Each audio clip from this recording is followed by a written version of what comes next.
We're going to jump back to what we did the previous video and look at the fact that we have this R value. We have an R value of 0.778. What does R mean? R is called the correlation. Lots of times people think R means residual because residual starts with R, but R actually means correlation, so don't get that mixed up.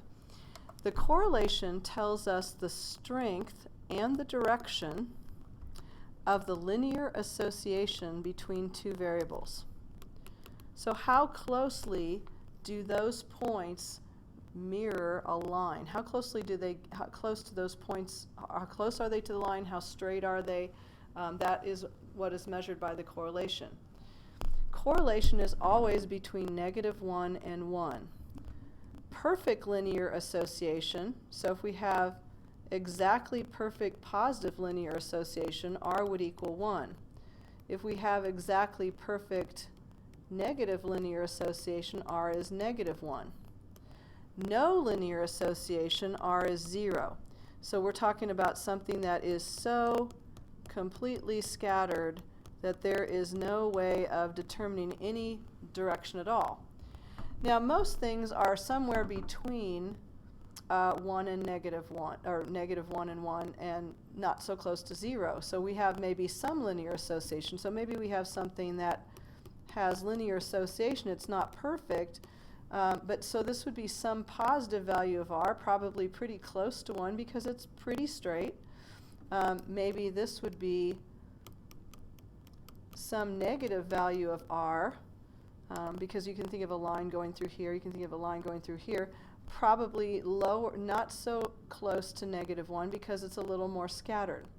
So we're going to do a little practicing to see what kind of values of R you can expect. And we'll practice some more of this in class, but just to give you a few illustrations. If we look at this, this is, I'd like you to guess what the linear association is, somewhere between -1 and 1.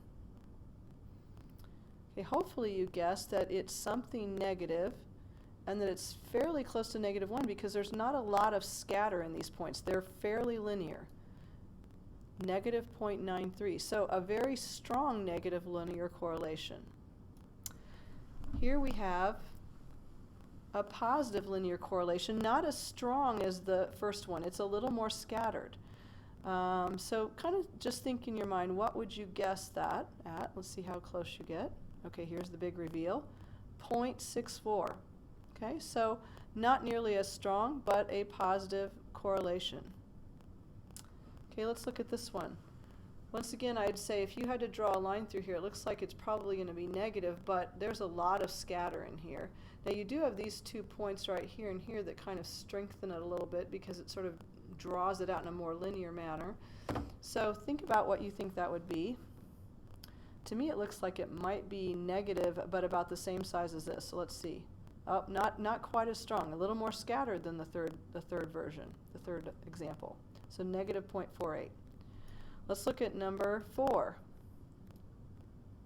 Oh, can you get this one? R equals 1. Exactly linear, positive, perfect correlation. How about this one? Would you draw the line this way? Would you draw it this way? Would you draw it this way? It's kind of hard to tell if there's any linear direction to this at all. So this is going to have to be pretty close to 0. -0.06. So it means it just has the least tiny bit slight downward trend. But this is for all all intents and purposes, or essentially no correlation. Okay, so there is correlation, the strength and direction of the linear association between two variables. And we're going to use the correlation to help evaluate how strong our linear models are. Notice that we're looking for strong numbers close to either -1 or 1.